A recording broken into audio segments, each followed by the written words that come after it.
ने अभी तक जो पढ़ा है वुड्स रिएक्शन की एक टाइप मैंने बताया आपको मैकेनिज्म का, वो था फ्री रेडिकल मैकेनिज्म, और दूसरा जो टाइप होता है वो होता है कार्बोनाइल मैकेनिज्म। तो अपन बात करते हैं कार्बोनाइल मैकेनिज्म की।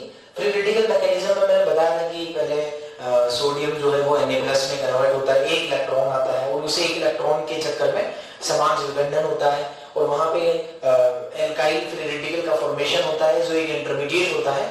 और वो एल्काइल फ्री रेडिकल दो तरह की रिएक्शंस कर सकता है, एक कॉम्बिनेशन रिएक्शन और एक डिस्प्रपोर्शनेशन रिएक्शन। तो दोनों ही रिएक्शन होती है, अगर उसमें अल्फा H है तभी डिस्प्रपोर्शनेशन रिएक्शन पॉसिबल हो पाती है। और जनरली कॉम्बिनेशन और डिस्प्रपोर्शनेशन प्रोडक्ट में डिस्प्रपोर्शनेशन प्रोडक्ट जो होता है वो माइनर होता है और कॉम्बिनेशन प्रोडक्ट जो है वो मेजर होता है। But in case of 3 degree free radical तो उस केस में अपन कहते हैं कि disproportionation product is major product, ठीक है ना। तो अगर दूसरे टाइप के मैकेनिज्म की बात करें वो है कार्बोनाइल मैकेनिज्म। तो कार्बोनाइल मैकेनिज्म क्या होता है कि कोई एल्काइल हैलाइड है, ये एल्काइल हैलाइड सोडियम से रिएक्शन कर रहा है, 2 मोल सोडियम के यूज होते हैं यहाँ पे, तो ये 2 Na+ और 2 इलेक्ट्रॉन का लॉस करेगा और इस 2 इलेक्ट्रॉन के कारण इसमें होगा विषमांश विखंडन। और जैसे ही ये वाला बॉन्ड इधर जाएगा तो इस कार्बन पे मतलब एल्काइल ग्रुप पे बनेगा पॉजिटिव चार्ज और हेलोजन पे बनेगा नेगेटिव चार्ज, और ये X- एक Na+ के साथ रिएक्ट होकर NaH बाहर कर देगा। यहाँ पे एक Na अभी बचा हुआ है क्योंकि 2 में से एक ही यहाँ से आउट हुआ है, और यहाँ पे बचा हुआ है R+, और ये R+ 2 इलेक्ट्रॉन लेकर के बना देगा R-, और ये R- और एक Na+ दोनों अभी बचे हुए हैं। और ये एक रिएक्शन इंटरमीडिएट भी है कार्बोनाइल, इसमें रिएक्शन इंटरमीडिएट बनता है, मध्यवर्ती बनता है। और हम कहते हैं कि अब ये एल्काइल हैलाइड के साथ में R- एल्काइल कार्बोनाइल जो है वो इसी एल्काइल हैलाइड के साथ में या कोई दूसरा भी आप ले सकते हैं। तो एल्काइल हैलाइड के साथ में Sn2 रिएक्शन करता है, ये नेगेटिव चार्ज इसके इस कार्बन पे आएगा जिस कार्बन पे हेलोजन कनेक्ट है, और यहां पर आकर के इस हेलोजन को यहां से रिमूव करेगा, ठीक है।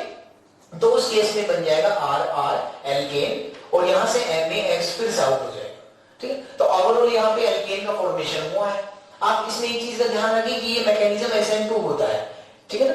Sn2 क्या होता है इसके बारे में डिटेल से अपन 12th क्लास का टॉपिक है एल्काइल हैलाइड और एराइल हैलाइड के नाम से, उस टॉपिक में डिटेल में डील करेंगे। लेकिन फिलहाल मैं आपको इंफॉर्मेशन के लिए दे दूं कि कोई न्यूक्लियोफाइल हो और एल्काइल हैलाइड हो, कोई स्ट्रॉन्ग न्यूक्लियोफाइल हो, तो उस केस में Sn1 और Sn2 दो तरह की जनरल रिएक्शंस देखी गई हैं। तो ये कार्बन जितना कम क्राउडेड होगा, भाई अगर ये कार्बन 1 डिग्री हो या ये कार्बन 3 डिग्री हो, तो किस केस में Sn2 का रेट ज्यादा होगा? तो मैं कहूंगा कि 1 डिग्री के केस में Sn2 का रेट जो है वो बहुत ज्यादा होता है as compare to 3 degree alkyl है। ऐसा क्यों? क्योंकि ये नेगेटिव चार्ज इसके इस कार्बन पे आ रहा है और इस हेलोजन को यहां से आउट कर रहा है। तो ये कार्बन जितना कम क्राउडेड होगा, इस कार्बन में त्रिविम बाधा जितनी कम होगी, तो न्यूक्लियोफाइल का आना उतना ही आसान होगा। और ये कार्बन जितना ज्यादा क्राउडेड होगा, जितना बड़ा ग्रुप ये लगा के रखेगा, तो न्यूक्लियोफाइल के आने की जो संभावना है वो उतनी ही कम हो जाती है। तो 1 डिग्री और 2 डिग्री में 1 डिग्री का जो रेट है वो ज्यादा आएगा, 2 डिग्री का रेट है वो कम आएगा। और सामान्यतः तो ये कहा जाता है कि 3 डिग्री के केस में Sn2 रिएक्शन नहीं होती, क्योंकि वहां पे बहुत ही ज्यादा त्रिविम बाधा लग जाएगी और वहां पे एक ही कार्बन पे 3 मिथाइल ग्रुप लगे होंगे या 3 कार्बन के ग्रुप लगे होंगे, जिसकी वजह से वो बहुत ही ज्यादा क्राउडेड होगा, तो Sn2 रिएक्शन वहां नहीं हो पाती है। तो ये कार्बोनाइल मैकेनिज्म है। देखो मैंने आपको अभी रिसेंटली कुछ देर पहले बताया था फ्री रेडिकल टाइप का मैकेनिज्म, और अभी अपन ने पढ़ा है कार्बोनाइल मैकेनिज्म। देखो वुड्स रिएक्शन में दोनों ही जो मैकेनिज्म होता है, ये दोनों मैकेनिज्म पैरेलल चलते हैं। कार्बोनाइल मैकेनिज्म भी चलता है as well as free radical mechanism भी साथ में चलता है। लेकिन मैं ये बताना चाह रहा हूं कि ये कैसे पता चला कि दोनों मैकेनिज्म एक साथ चल रहे हैं, या ये कैसे पता चला कि कार्बोनाइल भी है? तो अगर यहाँ पे एल्काइल हैलाइड 3 डिग्री लिया जाए, अगर एल्काइल हैलाइड 3 डिग्री लिया जाए, तो उस केस में मैं कहूंगा कि Sn2 रिएक्शन तो नहीं हो सकती।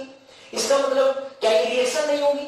नहीं, ऐसा नहीं है। अगर आपने एल्काइल हैलाइड 3 डिग्री भी लिया है तो भी वुड्स रिएक्शन का प्रोडक्ट आपको प्राप्त होगा जो एल्केन आपका बनेगा।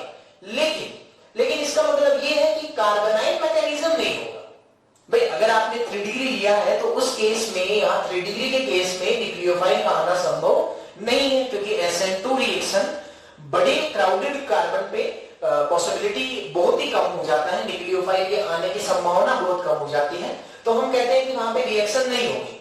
लेकिन अगर 3 डिग्री लिया हो, अगर एल्काइल हैलाइड 3 डिग्री भी है, तो भी वुड्स रिएक्शन का प्रोडक्ट बनता है। तो क्यों बना? क्योंकि वहां पे कार्बोनाइल मैकेनिज्म बंद हो चुका है, लेकिन फ्री रेडिकल वाला मैकेनिज्म अभी भी चालू है। हालांकि 3 डिग्री में भी यील्ड का थोड़ा प्रॉब्लम होता है, लेकिन ऐसा नहीं है कि रिएक्शन रुक जाएगी, रिएक्शन का प्रोडक्ट आपको फिर भी प्राप्त होगा। ठीक है, तो ये कहा जाता है कि अगर 3 डिग्री लिया जाए तो कार्बोनाइल नहीं होता है, लेकिन दूसरा वाला जो मैकेनिज्म है फ्री रेडिकल, वो चलता रहता है। तो फ्री रेडिकल मैकेनिज्म हुआ है, इसकी क्या अपन एविडेंस दे, इसका क्या एविडेंस दे कि फ्री रेडिकल टाइप जो मैकेनिज्म है वो भी चलता है? तो उसके लिए मैंने आपको अभी रिसेंटली बताया था कि O2 एक फ्री रेडिकल के रिएक्शंस के लिए इनिशिएटर का काम करता है, प्रोमोटर का काम करता है, कैटलिस्ट का काम करता है। और जो O2 होता है, मैंने रिसेंटली अभी आपको बताया था कि जो O2 होता है वो फ्री रेडिकल मैकेनिज्म के लिए मैंने बताया था कि वो एक इनहिबिटर का काम करता है, वो पॉइजन्स का काम करता है, वो अवरोधक का काम करता है। लेकिन उस केस में मैंने आपको ये भी बताया था कि O2 जब किसी फ्री रेडिकल टाइप मैकेनिज्म में मिलाते हैं तो थोड़ी देर के लिए रिएक्शन की रेट क्या हो जाती है? कम हो जाती है, लेकिन कुछ समय बाद ही, थोड़े ही सेकंड्स बाद ही वो रेट ऑफ रिएक्शन को दोगुना स्पीड से बढ़ाता है। तो इसका मतलब ये है कि अगर फ्री रेडिकल मैकेनिज्म हो रहा है, इसका पता लगाना हो तो आप उसमें O2 ऐड कर दें। तो O2 ऐड किया तो इसमें देखा गया कि रेट ऑफ रिएक्शन बहुत ही स्लो हो गई और थोड़ी देर के बाद में रेट ऑफ रिएक्शन बहुत ही ज्यादा हो गई। ठीक है, तो इससे ये भी पता चलता है कि फ्री रेडिकल मैकेनिज्म भी साथ में चल रहा था और कार्बोनाइल मैकेनिज्म भी होता है, ये भी पता चला है। ठीक है, अब बात करते हैं इसके कुछ क्वेश्चंस की। तो सबसे पहला जो सवाल है वो है CH3Cl on reaction with sodium in presence of dry ether. मैंने बताया था कि सॉल्वेंट का यहाँ बड़ा ही विशेष ध्यान रखा जाता है कि ड्राई कंडीशंस में रिएक्शन प्रोसीड करनी होती है, H2 की प्रेजेंस में रिएक्शन नहीं हो पाती है। तो यहाँ पे क्या होगा, ये Cl यहाँ से निकल जाएगा, यहाँ फ्री रेडिकल बन जाएगा और फ्री रेडिकल ऐसा का ऐसा एक और फ्री रेडिकल आएगा और दोनों कंबाइन हो जाएंगे। मैंने बताया था कि फ्री रेडिकल की दो तरह की रिएक्शन होती है, कॉम्बिनेशन रिएक्शन होती है और एक डिस्प्रपोर्शनेशन रिएक्शन भी होती है। तो आपका क्या विचार है, क्या इसमें डिस्प्रपोर्शनेशन रिएक्शन होगी? तो मैं कहूंगा कि नहीं होगी। क्यों? क्योंकि डिस्प्रपोर्शनेशन रिएक्शन केवल उन्हीं में होती है जिनमें अल्फा H अवेलेबल होता है और मिथाइल फ्री रेडिकल में कोई अल्फा H अवेलेबल नहीं है। तो हम कहेंगे कि यहाँ पे बन जाएगा CH3 फ्री रेडिकल बना और ऐसा का ऐसा एक और CH3 फ्री रेडिकल आएगा और दोनों कॉम्बिनेशन रिएक्शन के थ्रू CH3 का फॉर्मेशन कर देंगे और ये एक इथेन का प्रोडक्ट बन जाएगा। नेक्स्ट क्वेश्चन में है, इसमें इंटरमीडिएट क्या बनेगा? इसमें इंटरमीडिएट बनेगा Cl को हटाओ, फ्री रेडिकल बनाओ। तो फ्री रेडिकल यहाँ पे आएगा और जब यहाँ पे फ्री रेडिकल बनेगा तो क्या इसमें डिस्प्रपोर्शनेशन का भी चांस है? यस। तो हम कहेंगे कि Cl को उड़ाओ, फ्री रेडिकल बनाओ और अब ये जो फ्री रेडिकल है ये कॉम्बिनेशन भी कर सकता है। तो फिलहाल कितने कार्बन है? 2 कार्बन है और जब 2 कार्बन यहाँ बनेंगे और 2 कार्बन और इस तरह का मॉलिक्यूल आएगा, दोनों फ्री रेडिकल से बॉन्ड बनाएगा तो 4 कार्बन का एक एल्केन बन जाएगा। तो ब्यूटेन कॉम्बिनेशन प्रोडक्ट होगा। ठीक है भाई, ये 2 कार्बन है, यहाँ फ्री रेडिकल है और ऐसा कैसा एक और आएगा, ऐसा कैसा इधर और दोनों के बीच में क्या बन गया? बॉन्ड बन गया। लेकिन क्या आपको लगता है कि इसमें केवल यही प्रोडक्ट बनेगा? तो मैं कहूंगा कि नहीं बनेगा, क्योंकि कॉम्बिनेशन रिएक्शन के अलावा भी फ्री रेडिकल एक रिएक्शन करता है और इसमें अल्फा H भी अवेलेबल रहेंगे। जैसे CH2 फ्री रेडिकल जब आएगा तो उसमें 3 अल्फा H भी है और अल्फा H की प्रेजेंस में डिस्प्रपोर्शनेशन रिएक्शन भी हो सकती है और होती है। तो यहाँ पे क्या होगा, यहाँ पे एक एल्केन बन जाएगा और एक उतने ही कार्बन का एल्कीन बन जाएगा। डिस्प्रपोर्शनेशन रिएक्शन क्या होता है ये मैं आपको पहले डील कर चुका हूं। ठीक है, और ये दोनों 1:1 पे बनते हैं, लेकिन मैं आपको बताना चाहूंगा कि ये कॉम्बिनेशन प्रोडक्ट है और वही मेजर प्रोडक्ट होता है और ये जो दोनों बने हैं ये डिस्प्रपोर्शनेशन के हैं जो कि माइनर प्रोडक्ट है। केवल 3 डिग्री केस में ही डिस्प्रपोर्शनेशन जो प्रोडक्ट है वो मेजर प्रोडक्ट होता है, otherwise combination product is major. चलो नंबर 3 नंबर का जो सवाल है उसको देखें। यहां से Cl को हटाना है या फ्री रेडिकल बनाना है और जैसे ही यहां पे फ्री रेडिकल बनेगा Cl को हटाने के बाद में तो इसमें कॉम्बिनेशन हो सकता है। देखिए इसमें जो फ्री रेडिकल बना है वो इस टाइप का बना है, इस टाइप का। क्या आप समझ पा रहे हैं? देखो ये CH है, इसमें 2 CH3 है, तो बीच में ये CH है, इस पे 2 CH3 मैंने लगाया, एक Cl इधर लगा था उसको हटा के मैंने यहाँ फ्री रेडिकल बना दिया। तो कॉम्बिनेशन का जो प्रोडक्ट होगा उसमें क्या होगा, ऐसा का ऐसा एक मोल और आओ और यहाँ पे दोनों फ्री रेडिकल्स के बीच में क्या बना दो, बॉन्ड बना दो। तो इसका जो कॉम्बिनेशन प्रोडक्ट होगा वो होगा कुछ ऐसा। ये इसका कॉम्बिनेशन प्रोडक्ट है जो कि मेजर भी है। ये मैंने आपको पहले बताया कि जो मेजर प्रोडक्ट है वो कॉम्बिनेशन प्रोडक्ट ही जनरली होता है, लेकिन 3 डिग्री के केस में नहीं होता है, ठीक है। और डिस्प्रपोर्शनेशन के प्रोडक्ट है वो माइनर प्रोडक्ट है, वो मैं यहां मेंशन नहीं कर रहा हूं। चलो इसकी बात करते हैं। तो क्या ये आप देख पा रहे हो, तो 3 डिग्री एल्काइल हैलाइड है, वो 3 डिग्री के केस में कॉम्बिनेशन जो प्रोडक्ट होता है वो माइनर होता है और डिस्प्रपोर्शनेशन जो प्रोडक्ट है वो मेजर होता है। तो यहां से Cl को हटाना है और फ्री रेडिकल लगाना है, और जैसे ही फ्री रेडिकल आएगा तो डिस्प्रपोर्शनेशन का प्रोडक्ट याद करो मैंने अभी फ्री रेडिकल की कुछ रिएक्शंस आपको इससे पहले बताया था, उसमें ये वाला सवाल भी मैंने लिया था कि 3 डिग्री हो तो कौन से 2 प्रोडक्ट मेजर होते हैं। तो एक का अल्फा इस निकल के जाएगा तो डबल बॉन्ड बना देगा, और इसी मॉलिक्यूल के पास में जब दूसरे मॉलिक्यूल के पास में एच रेडिकल आएगा फ्री रेडिकल, तो वो हाइड्रोजन यहां जुड़ के हाइड्रोजन बना देगा, एल्केन बना देगा।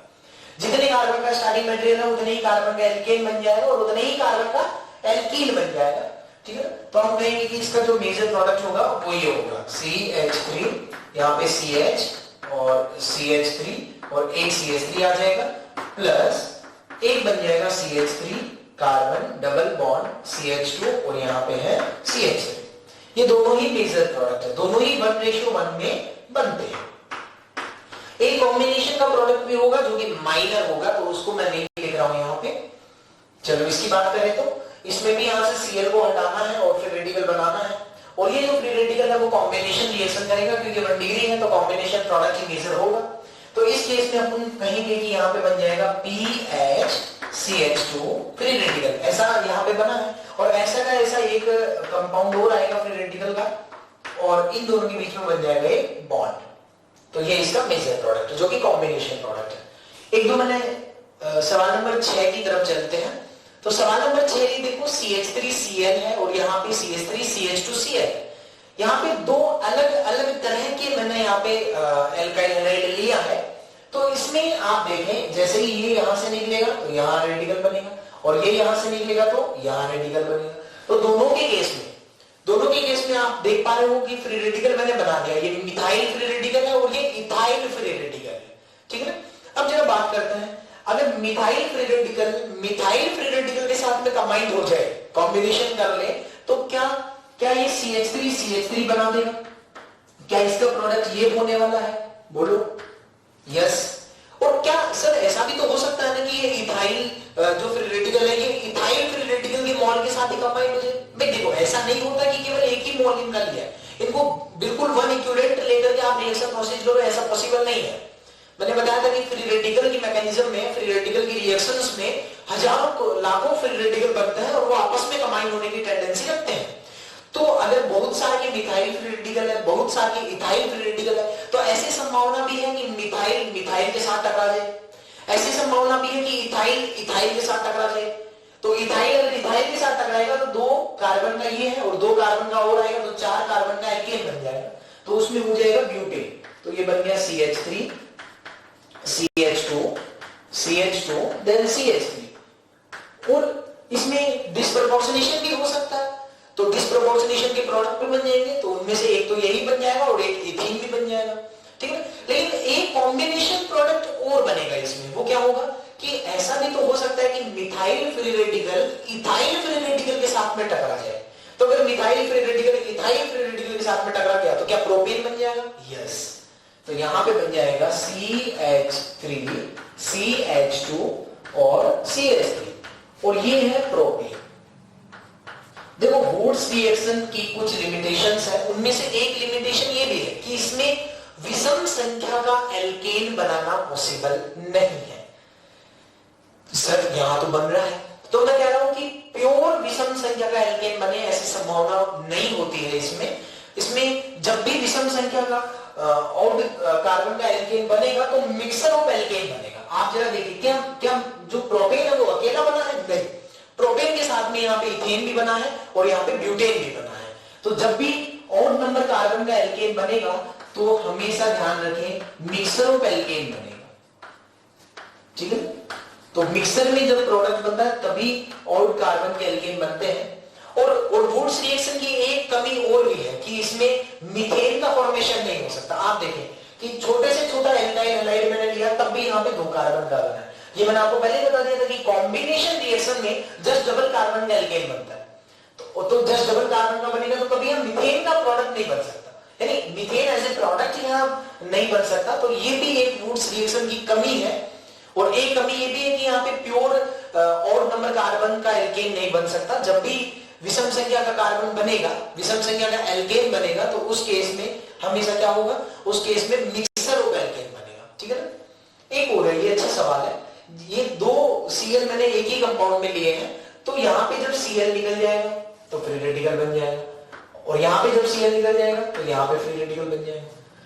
तो आपके दिमाग में आ रहा होगा कि सर कॉम्बिनेशन रिएक्शन कर लेंगे, ऐसा का ऐसा एक कंपाउंड और लाएंगे और दोनों फ्री रेडिकल को मिला लेंगे, लेकिन ऐसा नहीं होता है।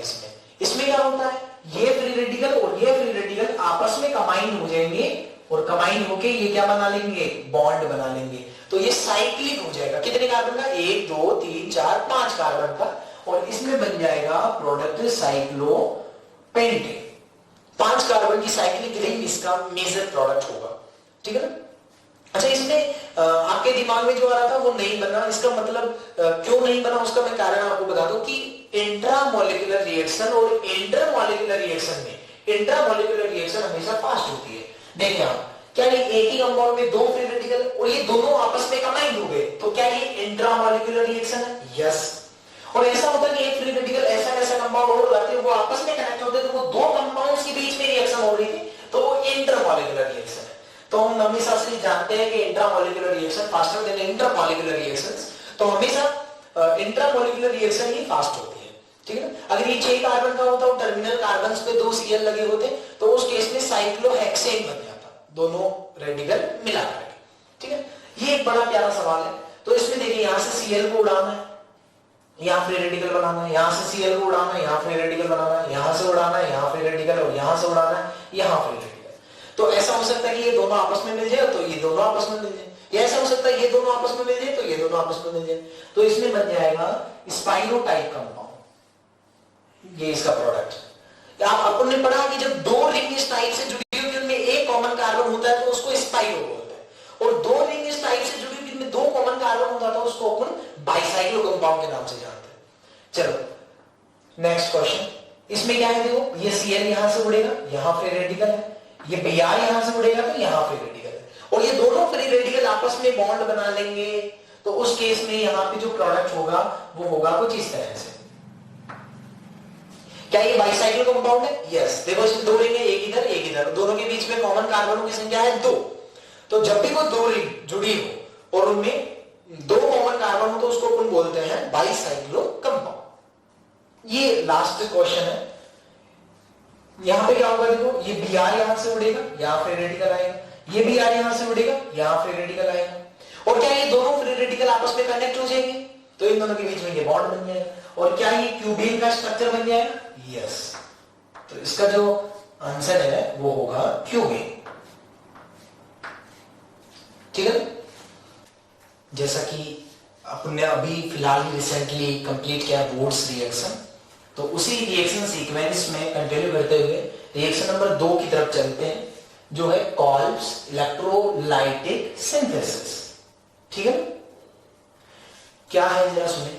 जैसा कि आपको पता है कि कुछ रिएक्शंस ऐसी होती है जिनमें लेबोरेटरीज में वो हो पाना पॉसिबल नहीं होता है, तो उनके लिए सेल लेकर के या सेल में रख करके वो रिएक्शंस करवाई जाती हैं, उनको इलेक्ट्रिसिटी दी जाती है बाहर से, एक्सटर्नल इलेक्ट्रिसिटी के थ्रू वो रिएक्शंस करवाई जाती है।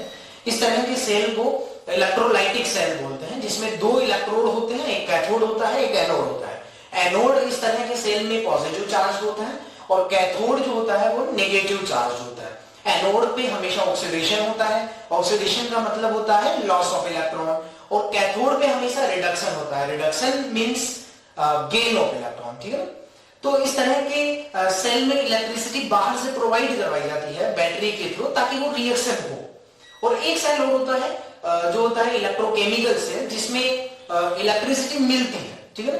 तो ये अपन पढ़ रहे हैं कॉल्स इलेक्ट्रोलाइटिक सिंथेसिस रिएक्शन, जो इलेक्ट्रोलाइटिक सैंड में होती है। क्या रिएक्शन है, कार्बोक्सिलिक एसिड को H2O से और NaOH से ट्रीट करें, उसके बाद में इसका इलेक्ट्रोलाइसिस करें, तो कुछ इस तरह के प्रोडक्ट बनते हैं। एक एल्केन बनता है और एक CO2 बनता है। एल्केन और CO2 जो प्रोडक्ट है वो एनोड के प्रोडक्ट है, और H2 और NaOH जो बनते हैं वो कैथोड पे बनते हैं। तो अब इनका मैकेनिज्म समझते हैं जरा कि ये कैसे बना है, इसका क्या मैकेनिज्म रहा होगा। तो मैकेनिज्म में सबसे पहले जो कार्बोक्सिलिक एसिड है ये NaOH से एसिड बेस रिएक्शन करेगा और सोडियम कार्बोक्सिलेट एक आयन बनाएगा, एक सॉल्ट बनाएगा जो सोडियम सॉल्ट है कार्बोक्सिलिक एसिड का। तो अब इसमें जो एनोड पर रिएक्शन होनी है, मैंने बताया कि एनोड पे पॉजिटिव चार्ज होता है और उस पे ऑक्सीडेशन होता है, तो नेगेटिव चार्ज यहाँ पे रिएक्शन करने के लिए आएगा और ऑक्सीडेशन करने के थ्रू ये एक इलेक्ट्रॉन यहाँ से आउट करेगा। नेगेटिव में 2 इलेक्ट्रॉन है, एक इलेक्ट्रॉन का लॉस करते हैं, यहाँ पे एक फ्री रेडिकल बन गया और इस फ्री रेडिकल के कारण यहाँ पे होमोलाइटिक क्लीवेज हो जाएगा और ये बॉन्ड ब्रेक होके एक इलेक्ट्रॉन इस कार्बन पे और एक इलेक्ट्रॉन इस एल्काइल ग्रुप पे, और जैसे कार्बन पे आएगा तो ये फ्री रेडिकल मिलके यहाँ डबल बॉन्ड यानी CO2 रिलीज कर देगा। इसी के साथ में यहाँ बन जाएगा R free radical, alkyl free radical बन जाएगा जो कि रिएक्शन इंटरमीडिएट ही है। और उसके बाद में ऐसा ही कोई दूसरा R फ्री रेडिकल आएगा और कॉम्बिनेशन के थ्रू एल्केन का फॉर्मेशन करेगा। अब बात करते हैं कैथोड वाले इलेक्ट्रोड की, कि वहां कैसे रिएक्शन होती है। तो सोडियम जो है वो एक इलेक्ट्रॉन गेन करेगा, रिडक्शन होगा तो इलेक्ट्रॉन गेन करना है यहाँ पे, और H2O सोडियम एक इलेक्ट्रॉन गेन करके Na सॉलिड फॉर्म में आ गया और फिर H2O से ये रिएक्शन करके हाफ H2 आउट करेगा और यहाँ पे NaOH बन जाएगा, ठीक है ना। अब इसका मैकेनिज्म अपन ने देखा, तो अपन अगर आपके पास कोई सवाल आएगा तो सवाल आपको कैसे करना है, तो उसमें क्या करना है, कोई कार्बोक्सिलिक एसिड आपको लिखा होगा या डायरेक्टली आपको कार्बोक्सिलिक एसिड का सोडियम या पोटेशियम सॉल्ट बना के दे दिया जाएगा। तो आपको सीधा यहाँ से ये सोडियम सॉल्ट या पोटेशियम सॉल्ट या कार्बोक्सिलिक ग्रुप को हटाना है और यहाँ पे एल्काइल ग्रुप पे फ्री रेडिकल बनाना है और उसका कॉम्बिनेशन या डिस्प्रोपोर्शनेशन प्रोडक्ट जो भी वहां पे पॉसिबिलिटीज हो वो सभी प्रोडक्ट आप बना दें। लेकिन ध्यान रखिए जनरली कॉम्बिनेशन प्रोडक्ट मेजर होता है, बट कभी कभार डिस्प्रोपोर्शनेशन को भी अपन प्राथमिकता देते हैं। तो अब बात करते हैं इसके सवाल कुछ।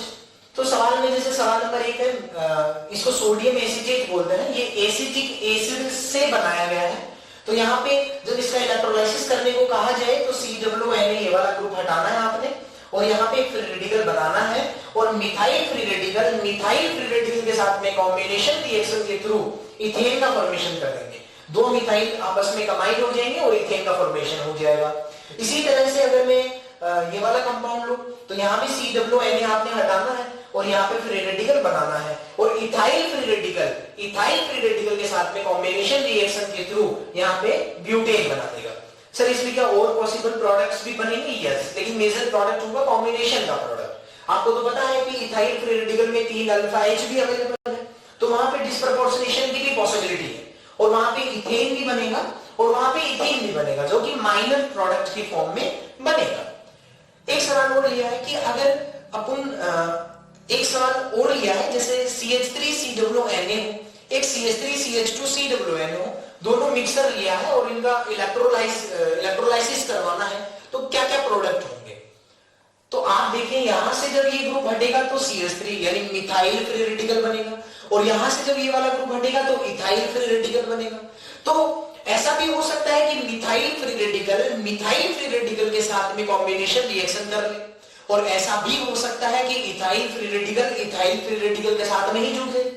लेकिन इसमें एक पॉसिबिलिटी और भी है, क्या कि methyl free radical ethyl free radical के साथ में क्रॉस वाला जो सीन है वो भी हो जाए। तो अगर इनमें क्रॉस कॉम्बिनेशन हुआ तो उस केस में प्रोपेन का फॉर्मेशन हो जाएगा, 2 इसमें और 1 इसमें, तो 3 कार्बन बन जाएंगे। तो उस केस में अपन कहेंगे कि ओड कार्बन का एल्केन भी बनना पॉसिबल हो। लेकिन क्या मैं ये कह सकता हूं कि ये ओड कार्बन बनाने का, प्रोपेन बनाने का एक अच्छा मेथड नहीं है, क्योंकि यहाँ पे मिक्सर ऑफ एल्केन मिलता है। तो इसमें कौन कौन से प्रोडक्ट होंगे?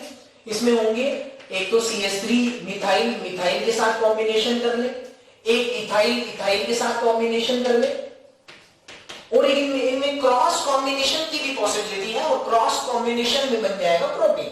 और जाहिर सी बात है कि प्रोपेन बनाने का ये एक अच्छा मेथड नहीं है क्योंकि इसमें मिक्सचर ऑफ एल्केन मिलते हैं। जैसा कि आपने अभी थोड़ी देर पहले देखा था वुड्स रिएक्शन में, तो वुड्स रिएक्शन में भी क्या था कि उसकी कुछ लिमिटेशंस थी। तो उसमें एक लिमिटेशन ये भी थी कि उसमें ऑड कार्बन का एल्केन, विषम संख्या का एल्केन बनना संभव नहीं था, प्योर एल्केन बनना संभव नहीं था। ठीक वैसे यहाँ भी वही आपका शर्त जो है वो लागू होगी। एक उसकी कमी थी कि उसमें मीथेन नहीं बन सकता, तो वो सीन यहाँ भी लागू होगा। यहाँ पे मीथेन का फॉर्मेशन नहीं हो सकता क्योंकि इंटरमीडिएट एक फ्री रेडिकल है जो कॉम्बिनेशन करके जस्ट डबल कार्बन का प्रोडक्ट आपको देगा। एक सवाल और है, ये एक ही कंपाउंड में दो कार्बोक्सिलिक एसिड थे और उसका सोडियम सॉल्ट बना लिया है अपन ने, और अब ये COONA यहां से हटेगा और एक एक फ्री रेडिकल यहाँ पे आएगा, और अब इसमें कॉम्बिनेशन रिएक्शन हो सकती है और इसमें इंट्रामोलिकुलर रिएक्शन की पॉसिबिलिटी सबसे ज्यादा होगी, क्योंकि आप अगर ऐसा कैसा एक और लाओगे तो वो इंटरमोलिकुलर रिएक्शन होगी। बट अगर एक ही कंपाउंड में दो फ्री रेडिकल है तो ये आपस में कंबाइन करके 1 2 3 4 5 कार्बन का साइक्लिक एल्केन बना देंगे, तो यहां पे बन जाएगा साइक्लोपेंटेन। और ये एक सवाल है, COONA यहां से हटाना है आपने और COONA यहां से भी हटाना है, और ये दोनों ग्रुप हटा के यहाँ पे एक फ्री रेडिकल लगा देना है, और ये दोनों फ्री रेडिकल अगल बगल स्थिति पे है, एडजेसेंट पोजीशंस पे दोनों फ्री रेडिकल अवेलेबल है, तो दोनों कार्बनों के फ्री रेडिकल आपस में कंबाइन हो जाएंगे और कार्बन कार्बन के बीच में डबल बॉन्ड का फॉर्मेशन कर देंगे, तो यहाँ पे बन जाएगा CH2 डबल बॉन्ड CH2।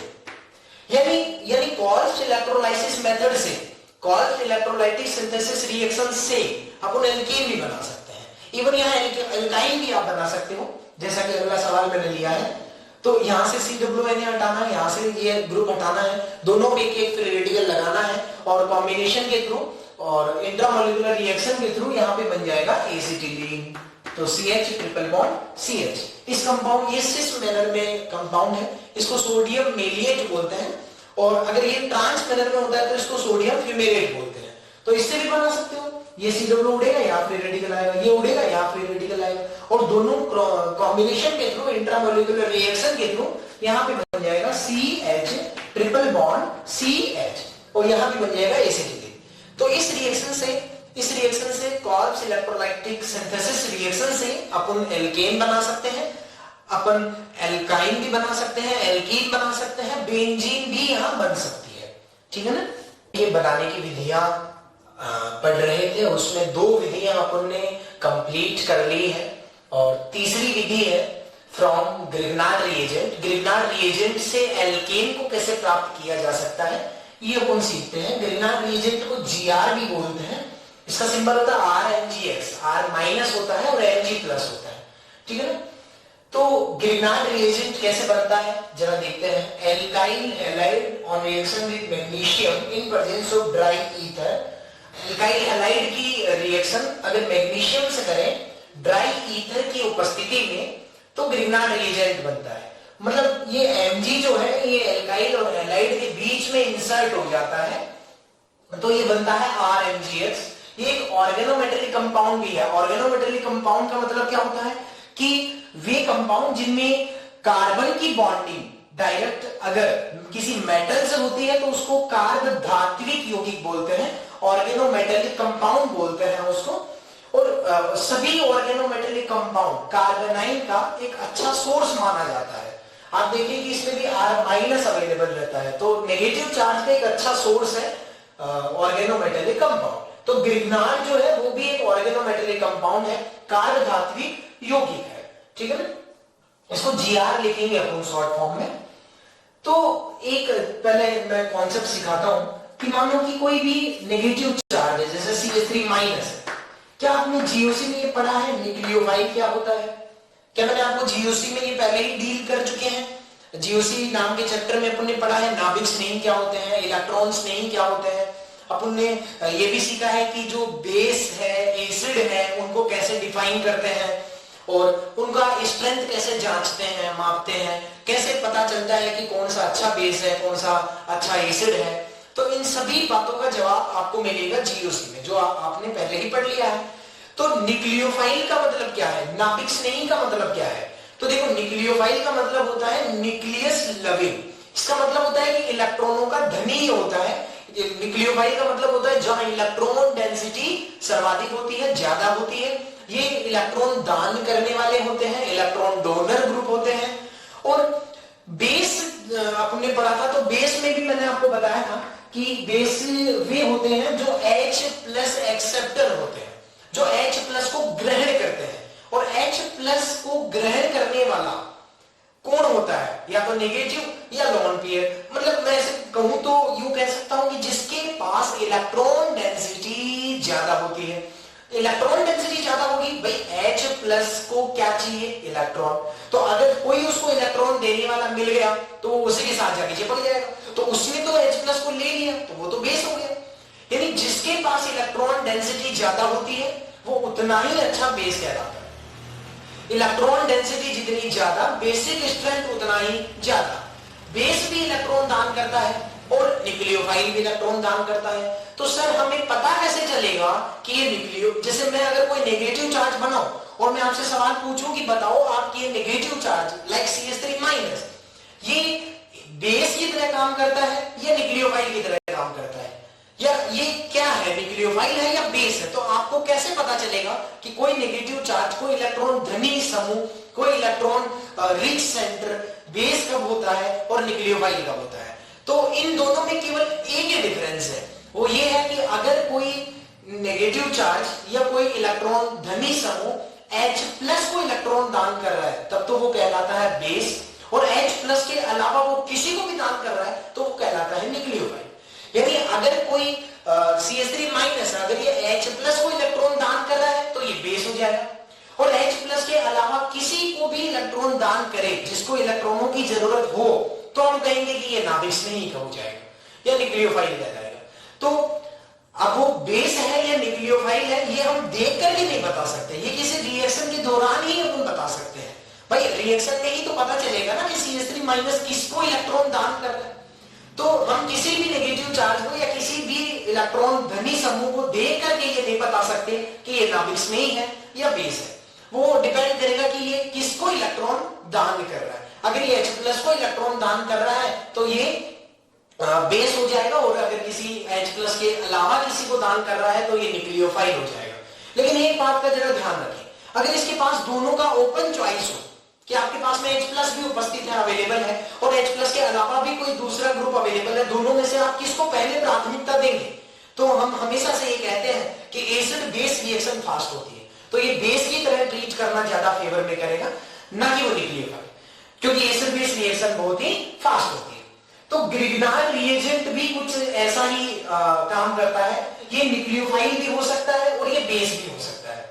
लेकिन अगर फर्स्ट प्रायोरिटी में अगर रखें तो ये बेस की तरह काम करेगा। अगर इसके पास में कोई H प्लस देने वाला समूह मिल जाए, यानी कोई जो H प्लस इसको प्रोवाइड करवा रहा है, तो ये पहले H प्लस को ही खींचेगा, क्योंकि एसिड बेस रिएक्शन बहुत फास्ट होती है। अच्छा, तो H प्लस देने वाला अगर कोई इसके पास आ जाए तो ये H प्लस तुरंत ले लेगा, बेस की तरह रोल प्ले करेगा, और जो H प्लस इसको देगा वो एसिड हो जाएगा, तो ये एसिड बेस रिएक्शन कहलाएगी। लेकिन अब सवाल ये है कि सर हमें ये कैसे पता चलेगा, हमें ये कैसे पता चलेगा कि कौन से यौगिक है जो एसिड की तरह काम करेंगे, या जो एसिडिक कैरेक्टर रखते हैं, या जो इसको H प्लस प्रोवाइड करवा देंगे। इस बात का हमें कैसे पता चलेगा कि कौन कौन से मॉलिक्यूल्स हैं, कौन कौन से कंपाउंड्स हैं जो एसिड नेचर के होते हैं, जो इसको H प्लस प्रोवाइड करवा देते हैं। अब वैसे तो एसिडिक स्ट्रेंथ का पूरा टॉपिक अपन ने पढ़ लिया है पहले ही GOC नाम के चैप्टर में, लेकिन मैं थोड़ा सा हिंट और कर दूं कि कोई मोर इलेक्ट्रोनेगेटिविटी एटम जैसे कि फ्लोरीन, ऑक्सीजन, नाइट्रोजन और sp कार्बन, अगर कोई मोर इलेक्ट्रोनेगेटिविटी एटम, कोई अधिक विद्युतऋणी परमाणु, उससे हाइड्रोजन अगर डायरेक्ट जुड़ा हुआ है तो ये हाइड्रोजन एसिडिक नेचर का होता है। मैं क्या बोल रहा हूं कि अगर कोई अधिक विद्युतऋणी परमाणु उससे डायरेक्ट कोई हाइड्रोजन है तो वो एसिडिक नेचर का है। क्यों साहब? वो इसलिए होता है क्योंकि जब H प्लस को हटाओगे तो नेगेटिव चार्ज बनेगा, और अगर ये नेगेटिव चार्ज स्टेबल हुआ तो ये अच्छा एसिड माना जाएगा। और आपको मैंने पहले ही बता रखा है कि अधिक विद्युतऋणी परमाणु पे नेगेटिव चार्ज की स्टेबिलिटी ज्यादा होती है। यानी अगर अधिक विद्युतऋणी परमाणु पे डायरेक्ट अगर कोई हाइड्रोजन है तो वो हाइड्रोजन अम्लीय प्रकृति का माना जाएगा, वो एसिडिक हाइड्रोजन कहलाएगा। और ध्यान रखें sp कार्बन की इलेक्ट्रोनेगेटिविटी sp3 नाइट्रोजन से ज्यादा होती है, तो ये सवाल मैं आपको करवा चुका हूं जीओसी में, तो ध्यान रखें आप। तो आप जरा बताएं कि H2O जो है क्या वो ग्रिग्नार्ड रिएजेंट के साथ में मिथाइल माइनस जो है, मिथाइल कार्बोनाइन जो है, क्या उसके साथ में ये एसिड बेस रिएक्शन कर सकता है? क्या मैं आपको ये कह सकता हूं कि ये बेस भी हो सकता है, न्यूक्लियोफाइल भी हो सकता है, बशर्ते कि अगर H+ पहले आ गया तो ये बेस हो जाएगा, H+ नहीं मिला, कोई और मिल गया H+ के अलावा दूसरा कोई कंपाउंड, तो ये न्यूक्लियोफाइल हो जाएगा। तो जरा देखें H2O क्या H+ दे सकता है क्या? क्या इसके पास अम्लीय हाइड्रोजन है क्या? तो मैं कहूंगा कि यस, इसके पास में एसिडिक हाइड्रोजन है, क्योंकि ऑक्सीजन एक अधिक विद्युतऋणी परमाणु है, और अधिक विद्युतऋणी परमाणु से अगर कोई हाइड्रोजन डायरेक्ट जुड़ा है तो वो एसिडिक हाइड्रोजन होगा। तो ये यहां से केवल क्या प्रोवाइड कराएगा? H+, और ये H+ देगा, और CH3- उस H+ को ग्रहण करके, क्योंकि ये बेस है तो H+ एक्सेप्टर है, प्रोटॉन एक्सेप्टर है, और H+ को लेकर के बना देगा CH4, तो ये यहां पे बन गया CH4 प्लस, H+ निकलने के बाद यहां OH- बच गया, और यहां पे Mg+Br बच गया। तो ये जो Mg है, मैग्नीशियम है, ये Br पहले से है, और एक OH- जो था वो इसके साथ में कनेक्ट हो गया। आपके दिमाग में एक सवाल आ रहा होगा वो ये कि सर आपने कई बार हमें ये बताया है क्लास में, क्लासरूम में मैंने कई बार आपको बताया होगा कि H2O कभी भी H+ और OH- में ब्रेक नहीं होता। तो आप मेरे से ये पूछोगे कि सर इसका मतलब तो आपने ये बताया था कि H+ और OH- नहीं बनाता, तो फिर इसको उसने H+ कैसे दे दिया? तो जरा गौर करें, मैंने ये बताया है आपको कि H2O कभी भी H+ और OH- में खुद से ब्रेक नहीं होता, लेकिन ये जो CH3- है ये एक बेस है, स्ट्रॉन्ग बेस है, और ये स्ट्रॉन्ग बेस क्या करेगा? इसको H+ को खींचने में मदद कर रहा है। भाई CH3- वहां से H+ को खींच के ला रहा है, वो पहले से H+ और OH- बना के नहीं पड़ा है, ये CH3- वहां से H+ को खींच लेगा और फिर OH- बन जाएगा। ऐसा नहीं है कि पहले ही वहां H+ OH- अवेलेबल था, ठीक है ना? तो ध्यान रखें कि H2O H+ OH- में ब्रेक नहीं होता, लेकिन बेस की प्रेजेंस में वहां से H+ खींचने में ये कामयाब रहेगा, क्योंकि इसको एसिड बेस रिएक्शन करनी है। चलो, क्या H2O अगर इसको H+ दे सकता है तो क्या D2O से इसको D+ मिल जाएगा? तो यहां पे क्या बन जाएगा? CH3 और D प्लस, D+ देने के बाद में यहां बच जाएगा OD-, और OD- CH3- H+ लेकर के CH3D बना लिया, और OD- Mg+ के साथ में कनेक्ट हो जाएगा और एक सॉल्ट बना लेगा MgBr, और यहां पे आ गया OD। क्या एल्कोहल ग्रिग्नार्ड के साथ में एसिड बेस रिएक्शन कर सकता है? यस, क्योंकि इसके पास भी ऑक्सीजन से जुड़ा हुआ हाइड्रोजन अवेलेबल है, और ये H+ देके इसको CH4 में कन्वर्ट कर देगा, और CH4 के साथ में इसमें भी एक सॉल्ट बन जाएगा, और वो सॉल्ट कैसा होगा? यहां पे बनेगा RO-, क्योंकि H+ आउट हो चुका है, और ये Mg+ के साथ में O- कनेक्ट हो जाएगा, और ये जो सॉल्ट बनेगा वो बनेगा कुछ इस तरह से, ये OR यहां कनेक्ट हो गया। क्या फिनोल ग्रिग्नार्ड के साथ एसिड बेस रिएक्शन कर सकता है? क्या फिनोल एसिडिक H प्रोवाइड करा सकता है? यस, क्योंकि देखो ऑक्सीजन से जुड़ा हुआ हाइड्रोजन अम्लीय होता है, तो ये H+ को देकर के CH4 बना देगा, तो यहां पे तो बन गया मीथेन प्लस, यहां पे आ जाएगा Mg+Br, और ये PHO- उस प्लस के साथ में कनेक्ट हो जाएगा और एक सॉल्ट बना देगा, और ये Br, और ये बन गया OPH। ठीक है, क्लियर? क्या HCl भी इसके साथ में एसिड बेस कर सकता है? क्या HCl H+ प्रोवाइड करवा देगा? यस, आपने पढ़ा होगा कि इनऑर्गेनिक जो बेस होते हैं वो ऑर्गेनिक बेस की तुलना में कई गुना ज्यादा अच्छे प्रवृत्ति के अम्ल या क्षार माने जाते हैं। HCl जो होता है वो कार्बोक्सिलिक एसिड सबसे भी ज्यादा एसिडिक होता है। देखो, मैंने जीओसी में ये बताया था आपको कि जब भी लेफ्ट टू राइट चलते हैं पीरियोडिक टेबल में, तो इलेक्ट्रोनेगेटिविटी बढ़ती है, तो अम्लीय सामर्थ्य भी बढ़ता है, और ग्रुप में अप टू डाउन चलते हैं तो साइज बढ़ती है, तो भी एसिडिक स्ट्रेंथ बढ़ता है। लेकिन जब साइज और ईएन में कॉन्ट्राडिक्शन हो जाए, जब साइज और ईएन दोनों कॉन्सेप्ट एक ही सवाल में आ जाए, तो हमेशा ध्यान रखें size is more dominant factor than electronegativity factor. Size factor को हमेशा प्राथमिकता देना कि जिसकी साइज ज्यादा होती है उसका अम्लीय सामर्थ्य ज्यादा होता है। तो HCl भी एक एसिडिक कैरेक्टर का है जो H प्लस प्रोवाइड करवा देगा और Cl माइनस Mg के साथ में कनेक्ट हो जाएगा। तो यहाँ पे बन जाएगा CH4 प्लस यहाँ पे बन जाएगा MgBr और एक आ गया Cl। क्या ROD माइनस भी यहाँ से B प्लस दे देगा? यस। तो यहाँ पे क्या बन जाएगा? यहाँ पे CH3D बन जाएगा और साथ में क्या बन जाएगा? MgBr और ये आ गया OR। तो अब नेक्स्ट क्वेश्चन की तरफ चलते हैं। H2SO4, क्या H2SO4 भी एक एसिड होता है? क्या ये भी इसको H प्लस प्रोवाइड करा के CH4 बना देगा? यस। तो ये यहाँ पे बना देगा CH4 plus H2SO4 H plus donate करने के बाद में बच गया HSO4 माइनस और ये HSO4 माइनस Mg प्लस के साथ में कनेक्ट होके एक सॉल्ट बना देगा जो होगा कुछ इस तरह से। ये बन गया HSO4 माइनस, इस फॉर्म में ये पड़ा रहेगा। चलो, क्या कार्बोक्सिलिक एसिड ग्रिग्नार्ड के साथ में एसिड बेस रिएक्शन कर सकता है? यस। इसके पास भी ऑक्सीजन से जुड़ा हुआ हाइड्रोजन है जो एसिडिक नेचर का है, वो इसको H प्लस प्रोवाइड करा सकता है। तो यहाँ पे बन जाएगा CH4। ये CH4 कहां से बना है साहब? ये H प्लस निकला है और ये H प्लस कौन निकाला है? ये निकाला है CH3 माइनस जो कि बेसिक नेचर का है। तो यहां से H प्लस लेंगे CH4 और साथ में यहाँ RCOO माइनस बचा है जो प्लस के साथ में कंबाइन हो जाएगा। तो यहाँ पे बन जाएगा MgBr और ऑक्सीजन कार्बन और फिर ये एल्काइल। इस तरह से सॉल्ट बना के वो रह जाएगा। क्या अमोनिया इसके साथ में एसिड बेस रिएक्शन कर सकता है? यस। अमोनिया नाइट्रोजन से जुड़ा हाइड्रोजन भी एसिडिक नेचर का होता है। तो ये यहां से CH4 बना देगा और CH4 के साथ में यहाँ पे एक सॉल्ट बन जाएगा जो होगा MgBr और यहाँ पे होगा NH2।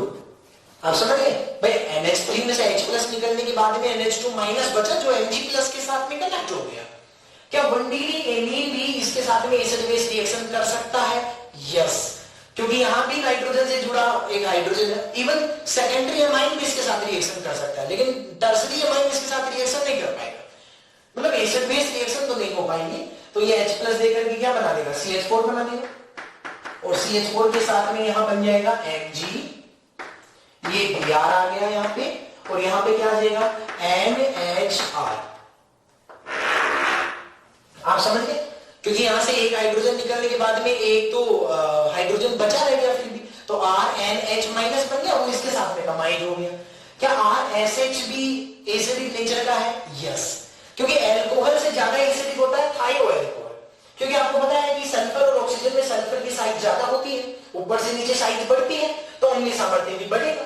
तो इस केस में अपन कहेंगे कि ये भी H प्लस प्रोवाइड करा के यहाँ पे CH4 बना देगा और साथ में एक सॉल्ट बन जाएगा MgBr और ये H प्लस निकलने के बाद में S माइनस बनेगा जो Mg के साथ में कनेक्ट हो जाएगा। तो ये S और ये R। क्या ये टर्मिनल एल्काइन, क्या ये टर्मिनल एल्काइन ग्रिग्नार्ड के साथ में एसिड बेस रिएक्शन कर सकता है? यस, क्योंकि ये एसिडिक H sp कार्बन से कनेक्ट हाइड्रोजन है और मैं बताना चाहूंगा कि इसका एसिडिक स्ट्रेंथ अमोनिया से ज्यादा होता है, क्योंकि sp कार्बन पे नेगेटिव ज्यादा स्टेबल होता है as compare to sp3 nitrogen. ठीक है ना? क्योंकि उसका इलेक्ट्रोनेगेटिविटी ज्यादा होता है तो उसमें नेगेटिव स्टेबिलिटी भी ज्यादा होती है। चलो, तो ये H प्लस देकर के CH4 बना देगा। साथ में जो सॉल्ट बनेगा उसमें कुछ इस तरह से बनेगा Mg, ये Br आ गया यहाँ पे और यहाँ पे आ जाएगा H प्लस निकलने के बाद में नेगेटिव चार्ज और ये कार्बन ट्रिपल बॉन्ड कार्बन और ये एल्काइल ग्रुप। इस कंपाउंड के बारे में जरा आप ध्यान से देखें, क्या ये कंपाउंड इसके साथ में एसिड बेस रिएक्शन करेगा या नहीं करेगा? आप जरा बताएं। तो मैं कहूंगा कि ये कंपाउंड एसिड बेस करता है। अब आपके दिमाग में आ रहा होगा कि सर आपने तो कहा था कि कोई मोर इलेक्ट्रोनेगेटिविटी एटम से हाइड्रोजन कनेक्ट होना चाहिए, लेकिन इसमें कोई मोर इलेक्ट्रोनेगेटिविटी एटम आपको नजर नहीं आ रहा होगा। तो आपके दिमाग में आ रहा है कि सर ये नहीं करना चाहिए, लेकिन इसका कारण सुनिए कि ये क्यों करता है। इसका रीजन ये है